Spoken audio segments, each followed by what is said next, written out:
15 minute उस संस्कार की यात्रा को देखो, कब उभरता है, कब नीचे जाता है, कब फिर उभर कर आता है, कब नीचे जाता है। अगला हैबिट, एक आदत, कागज लो, उस पर लिखो अपने जीवन की हुई सभी पाप या विकर्म या दुख या दर्द, और इमेजिन करो वो जो इंक है, इंक जैसे जैसे कागज को टच कर रही है, मेरा वो विकार मुझसे दूर होगा।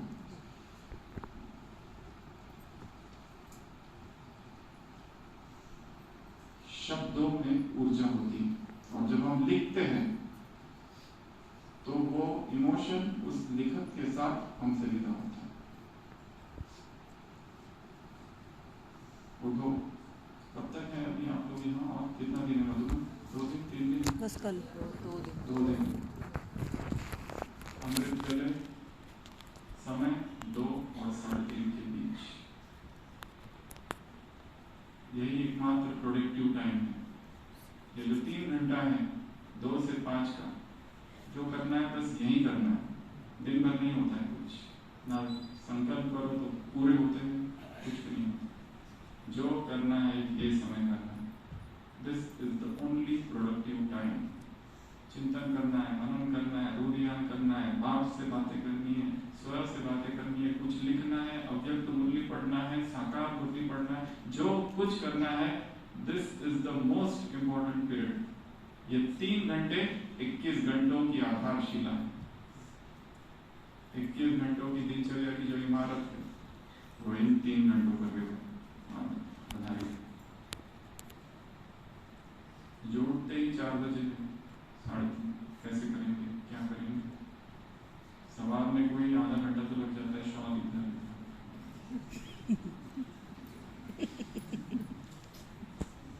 ठीक करने, फिर बाबा से बातें करने, क्या आगे साहब को क्या करना,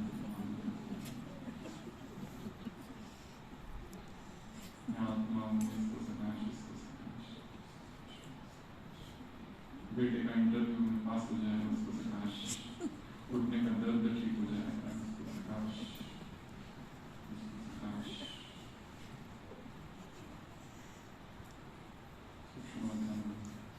तिलक, वरदान, राजकीय ज्ञान गुण शक्तियाँ, सतयुग, पूजा हो रही है, संगम युगी ब्राह्मण फरिश्ता बन के उठ रहा हूँ।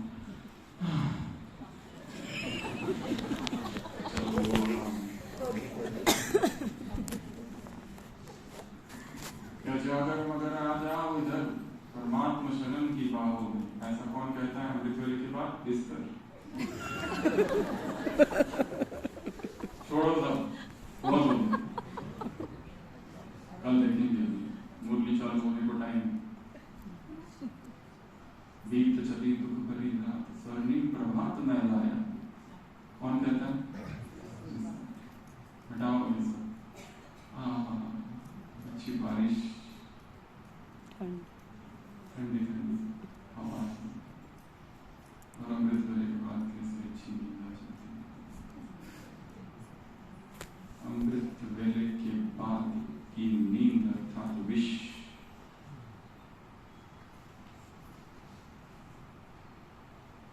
मनमोहनी दीदी कहती थी एक बार बिस्तर से उठे तो बिस्तर पर ऐसा सांप को देखो, सांप को।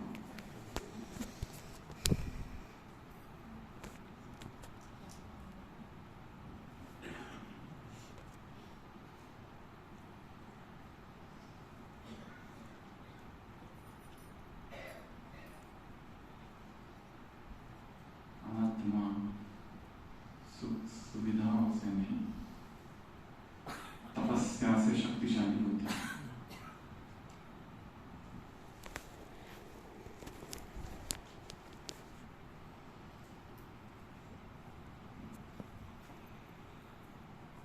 खत लिखना बहुत लंबा नहीं लिखो, थोड़ा ही लिखो।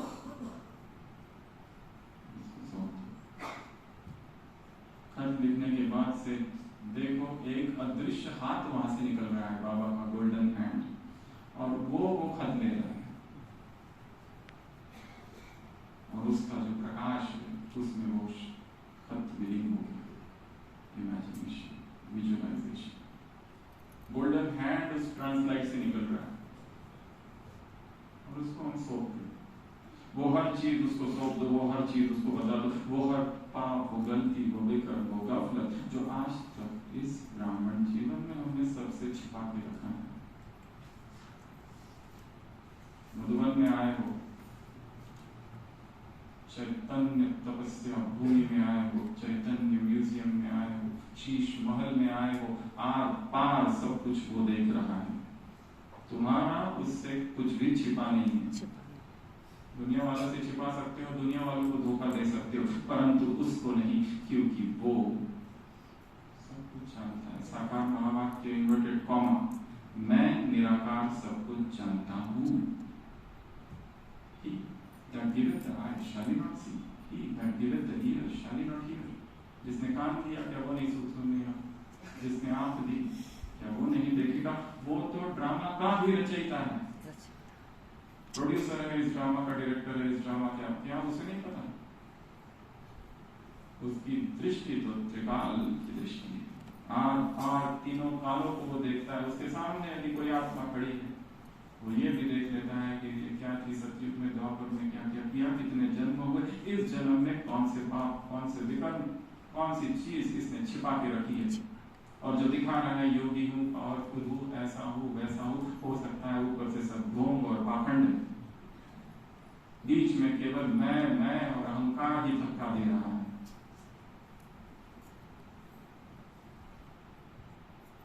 पार निर्वस्त्र देख पाता है, उससे क्या छिपाओगे? मधुबन भूमि में आए, कल सुबह अमृत वेला,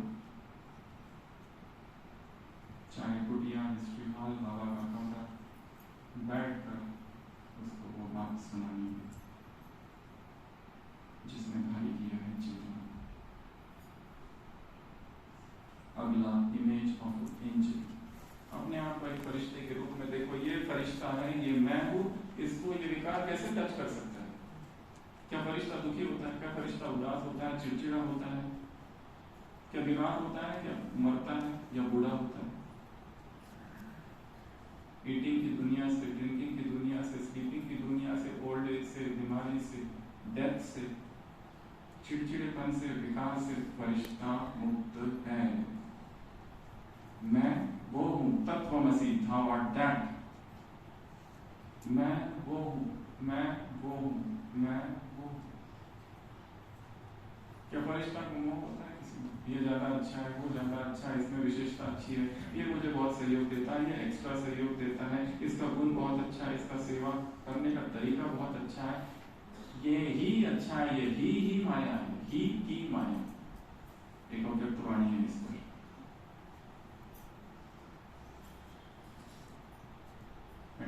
मार्च 1985। व्यक्ति और साधन, ये दो हैं।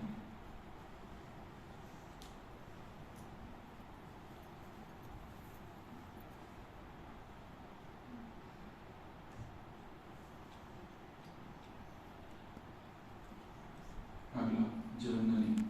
रात में अपनी एक डायरी हो जिसमें अपने आप का लिखना है। अच्छा, मैंने संकल्प किया था 1 हफ्ता दुखी नहीं होना, आज कितनी बार दुखी हुआ? 3 बार दुखी हुआ, लिखो।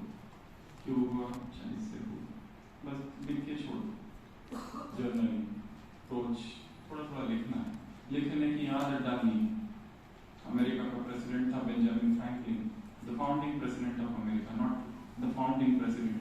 वो रोज अपनी डायरी लिखता था, 13 पॉइंट्स थे उसके, रोज चेक करता था। आज ह्यूमिलिटी रही, किसी का अपमान तो नहीं किया, किसी को दुख तो नहीं दिया, मैं तो दुखी नहीं हुआ।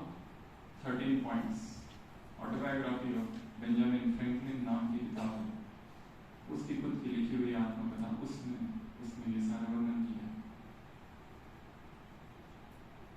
सेल्फ चेकिंग चार्ट, होता मेल, व्हाटएवर यू कॉल। होता मेल अर्थात वो नहीं कितना समय केवल याद किया, वो हटाओ। दिनचर्या लिखना वो एक अलग अभ्यास है। थोड़ा थोड़ा लिखो। क्या लिखोगे? आज रात 9 बजे लिख रहे हैं, ठीक है, 9:30 बजे